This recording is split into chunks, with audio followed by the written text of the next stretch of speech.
सुप्रभात बच्चों, मैं आपकी हिंदी की अध्यापिका फिर से आपका हिंदी की कक्षा में हार्दिक स्वागत करती हूँ। उम्मीद करती हूँ आप सभी स्वस्थ होंगे, खुश होंगे और कक्षा के लिए उत्साहित होंगे। तो आइए बिना देरी के कक्षा की शुरुआत करते हैं। तो बच्चों, आज का हमारा पाठ है पाठ 3, पंच परमेश्वर। अब बच्चों, इस पाठ का परिचय इस प्रकार है। जिम्मेदारी बड़ी चीज होती है।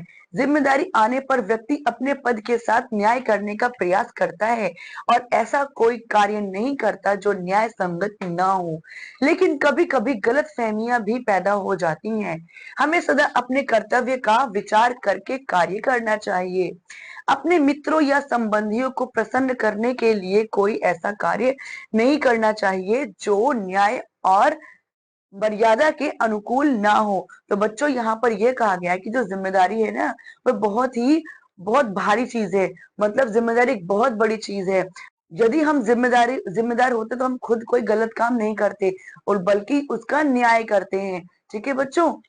और जो कभी कभी बच्चों क्या होता है, गलत फहमियां पैदा हो जाती है, जिनको हमें दूर करके अपने कर्तव्य का परिवहन करना चाहिए। तो आइए शुरू करते हैं हमारी कहानी को।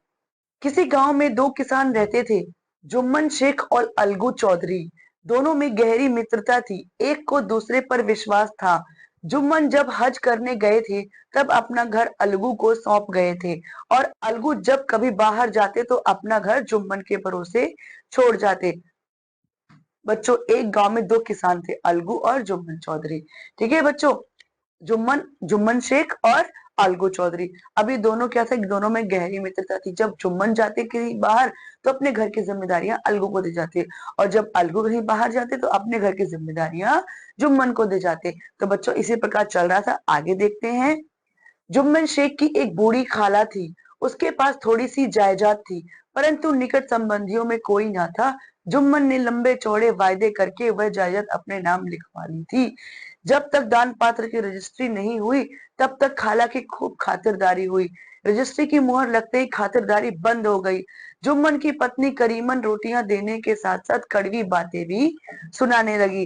देखो बच्चों, जो जुम्मन शेख था ना, उसकी एक खाला थी, बूढ़ी खाला। उनके पास कुछ जायदाद थी। जब तक जायदाद की लिखा पड़ी उनके नाम दस्तखत नहीं कर दिया उन्होंने ना बच्चों, तब तक वह उनकी बहुत खातिरदारी करता रहा, अपनी खाला की।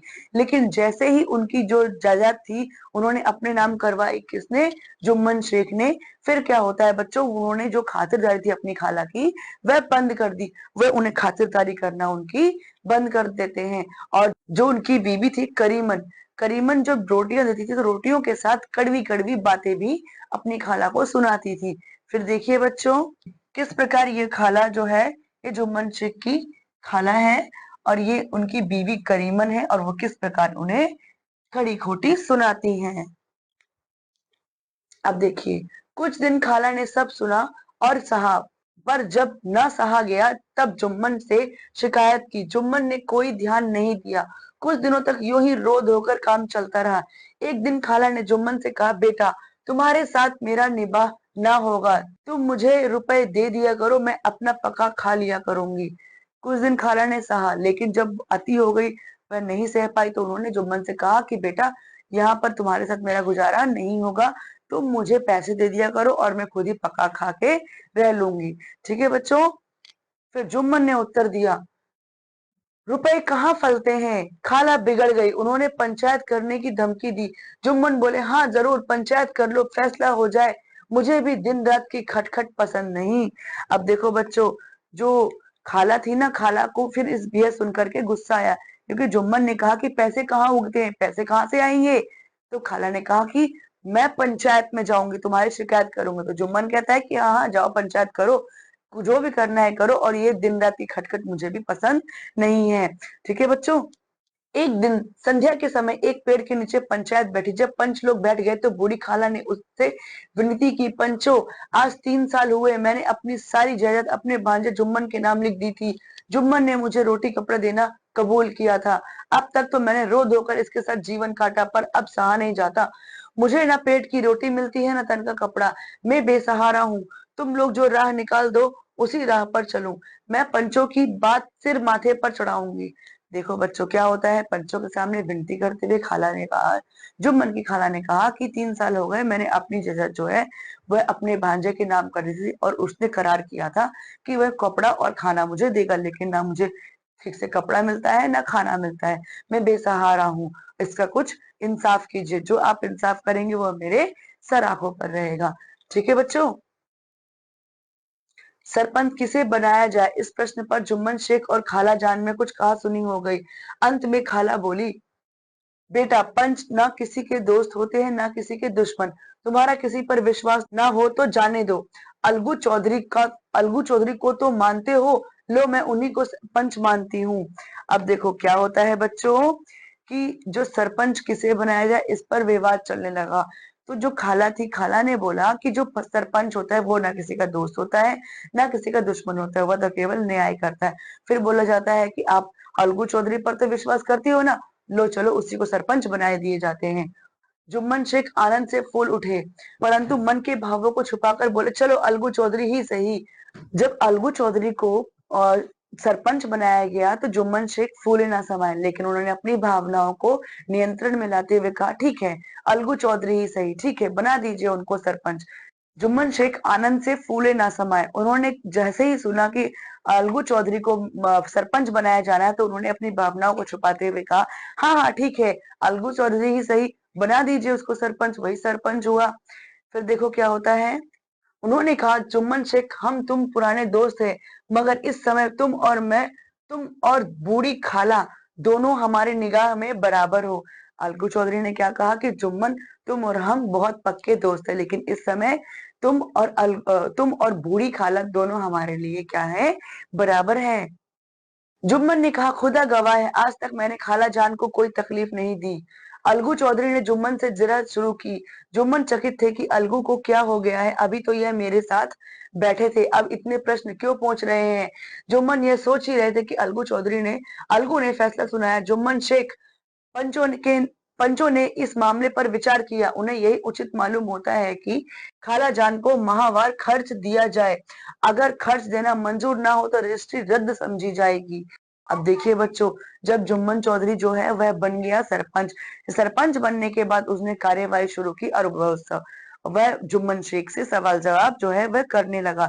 तभी अलगू चौधरी सोच रहा था कि जुम्मन शेख इतनी ज्यादा मुझसे सवाल जवाब क्यों कर रहा है, अभी तो ये मेरे साथ बैठा था, ये तो मेरा मित्र है। लेकिन बहुत सारे सवालात के बाद जो अलगू चौधरी है वह कहता है कि आप अपने जो खाला जान है उनको उचित समय से खाना पानी और कपड़ा दीजिए, उनकी जरूरतें पूरी कीजिए। अगर आप ऐसा नहीं करते हैं तो जो रजिस्ट्री है वह रद्द समझी जाएगी। तो पंचायत ने यह फैसला लिया। ठीक है बच्चों। और उसमें सरपंच कौन था बच्चों, उसमें सरपंच था अलगू चौधरी, जो क्या था बच्चों, जो मनशेख का मित्र था। आगे देखते हैं। फैसला सुनते ही जुम्मन सन्नाटे में आ गए। अलगू के फैसले से की सभी लोग प्रशंसा कर रहे थे, लेकिन इस फैसले ने अलगू और जुम्मन की दोस्ती की नींव हिला दी। जुम्मन अलगू से बदला लेने का अवसर देखने लगे। अब देखो बच्चों, सब तो खुश हो गए अलगू के इस फैसले से, लेकिन जो जुम्मन था ना और अलगू था, उन दोनों के रिश्ते में दरार आ गई। वह जो जुम्मन था वह उससे बदला लेने का मौका तलाशने लग गया। ऐसा अवसर जल्द ही जुम्मन के हाथ आ गया। अलगू चौधरी बैलों की एक बहुत अच्छी जोड़ी मोल ले आए। जुम्मन की पंचायत के 1 महीने बाद उस जोड़ी का एक बैल मर गया। अब अकेला बैल किस काम का। गांव में एक समझू साहू थे। उन्होंने 1 महीने में दाम चुकाने का वादा करके अलगू चौधरी से बैल खरीद लिया। समझू साहू ने नया बैल पाया तो लगे रंगीनने, न चारे की चिंता न पानी की। वे दिन में 3-3 4-4 खेपे करने लगे। एक दिन साहू जी ने दूना बोझ लाद दिया। बैल ने जोर लगाया, पर वह आधे रास्ते में ही धरती पर गिर पड़ा। ऐसा गिरा कि फिर ना उठा। अब देखो बच्चों, जल्दी क्या हुआ, जो जुम्मन शेख था उसको अलगू चौधरी से, अपने मित्र से बदला लेने का मौका भी मिल गया, क्योंकि अलगू चौधरी ने नए बैल की एक जोड़ी खरीदी थी, जिसमें कि एक बैल की मृत्यु हो गई थी। अब एक ही बैल बचा था। अब नया नया बैल मिला तो समझू साहू थे, वो बैल को रंगेने लग गए। जी तोड़, बिना बिना मेहनत, बिना चारे पानी के भी उनसे काम लेने लग गए। दिन में 3-4 खेपे लगाने लग गए, 3-4 बार ले जा करके हल जोतने लग गए, खूब मारा-पीटी करते थे उसके साथ, चारा पानी रूखा-सूखा, दिया, दिया, नहीं दिया, नहीं दिया, ऐसा व्यवहार करने लग गए। और अंत में क्या हुआ बच्चों कि एक उन्होंने इतना काम लिया उससे कि उस पर बहुत सारे क्या था बोझ लाद दिए, दूने-तीने बोझ लाद दिए। अब उस पर बहुत जोर दिया कि वो चले बोझ लाद कर। वो उसने चलने की पूरी कोशिश की लेकिन वह धड़ाम से जमीन पर गिर पड़ा और ऐसा गिरा कि फिर ना उठा, मतलब बच्चों वह मर गया। फिर देखो क्या होता है बच्चों, इस घटना को कई महीने बीत गए। अलगू जब बैल का दाम मांगते तब साहू साहू वाइन दोनों ही झलक उठते और कहते एक तो मुर्दा बैल दिया था उस पर दाम मांगने चले हैं। मतलब जब बहुत दिन बीत जाते हैं और अलगू चौधरी जो है उनसे अपने बैलों का दाम लेने जाते हैं तो साहू और साहूवाइन कहते हैं एक तो मरा हुआ कमजोर बैल दिया ऊपर से तुम्हें पैसे भी चाहिए। फिर देखो बच्चों क्या होता है, कई बार झगड़े हुए, साहू जी ने बैल का दाम ना चुकाया। लोगों ने दोनों को समझाया, भाई पंचायत कर लो तो जो तय हो जाए उसे स्वीकार कर लो। साहू जी राजी हो गए और अलगू ने भी हामी भर ली। उसी पेड़ के नीचे पंचायत शुरू हुई। रामधन ने कहा, चौधरी बोले किसको सरपंच मानते हो? अलगू ने कहा, समझू साहू ही चुन ले। समझू खड़े हुए और कड़क कर बोले, मेरी ओर से जुम्मन शेख। जुम्मन का नाम सुनते ही अलगू का कलेजा धक धक करने लगा। फिर भी उन्होंने कहा, ठीक है मुझे स्वीकार है। सरपंच बनते ही जुम्मन के मन में जिम्मेदारी का भाव पैदा हुआ। उन्होंने सोचा, मैं इस समय न्याय के सबसे ऊंचे आसन पर बैठा हूँ, सत्य से टलना मेरे लिए उचित नहीं है। कई बार झगड़े होने के बाद जो गांव वाले ने लोगों ने समझाया कि बच्चों कि भाई तुम सरपंच तुम भाई एक पंचायत बिठा लो और उसमें फैसला हो जाए कि कौन सही है कौन गलत। तो दोनों ने, साहू ने और अलगू चौधरी ने, दोनों ने क्या किया बच्चों, हामी भर दी। हामी भरने के बाद पंचायत बैठी। अब सबने पूछा किसे सरपंच मानते हो? तो अलगू चौधरी ने कहा कि साहू ही चुन ले कौन सरपंच है। साहू ने जल्दी से जुम्मन शेख का नाम लिया। अब भाई जुम्मन शेख का नाम सुनते ही जो चौधरी साहब थे उनका कलेजा धक धक से करने लगा। लेकिन जैसे ही वह सरपंच बने, सरपंच बनते जुम्मन शेख के मन में एक जिम्मेदारी का भाव जागा। उन्होंने सोचा कि मैं न्याय के सबसे बड़े पद पर हूँ और अगर मैं ही अन्याय करूंगा तो फिर क्या ही रह जाएगा। फिर क्या होता है बच्चों, आगे देखते हैं। तो बच्चों उन्होंने कहा, जुम्मन शेख ने मन में सोचा कि सत्य को टालना मेरे लिए बहुत ज्यादा उचित नहीं है, मेरे लिए बिल्कुल भी उचित नहीं है। ठीक है बच्चों, पंचों ने दोनों से सवाल जवाब करना शुरू किया। बहुत देर तक दोनों में अपने अपने पक्ष की बात कहते रहे। बहुत देर तक दोनों क्या करते रहे बच्चों, अपने अपने पक्ष की बात कहते रहे। दोनों में सवाल जवाब होते रहे। जुम्मन ने फैसला सुनाया, अलगू चौधरी और समझू साहू, पंचों ने तुम्हारे मामले पर अच्छी तरह विचार किया। समझू को उचित है कि बैल का पूरा दाम दे। जिस समय उन्होंने बैल लिया था उस समय वे उसे कोई बीमारी न थी। बैल की मृत्यु केवल इस कारण हुई कि उससे बड़ा कठिन परिश्रम लिया गया और उसके दाने चारे का ध्यान नहीं रखा गया। फैसला सुनते ही अलगू चौधरी फूले ना समाये, उठ खड़े हुए और जोर से बोले, पंच परमेश्वर की जय। उनके साथ ही सभी लोगों ने दोहराया, पंच परमेश्वर की जय। थोड़ी देर बाद जुम्मन अलगू चौधरी के पास आए और उनके गले लिपट गए। अलगू रोने लगे, आंसुओं के पानी से दोनों के दिलों का मैल धुल गया।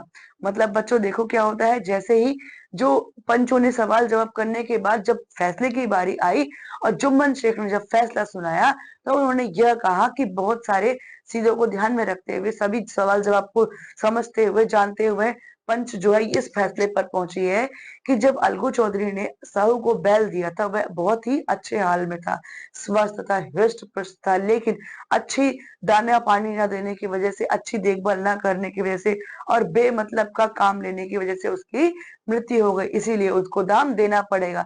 जुम्मन शेख ने ऐसा जो है फैसला सुनाया। फैसला सुनते ही अलगू चौधरी फूला न समाया। उसने तुरंत ही जाकर के फैसले के बाद जुम्मन शेख को गले में लगा लिया और उसने तुरंत ही जाकर के दोहराया कि पंच परमेश्वर की जय। उसके साथ बाकी सभी लोगों ने भी दोहराया बच्चों कि पंच परमेश्वर की जय, क्योंकि जो फैसला था बच्चों वो न्याय संगत था।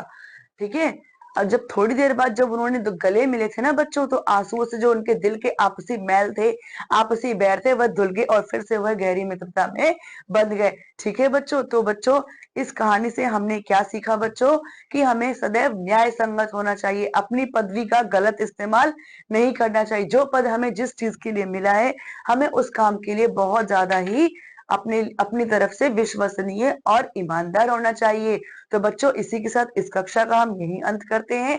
अब मैं आपसे अगली कक्षा में मिलती हूँ। तब तक के लिए पढ़ते रहिए और आपका ध्यान रखिए। धन्यवाद।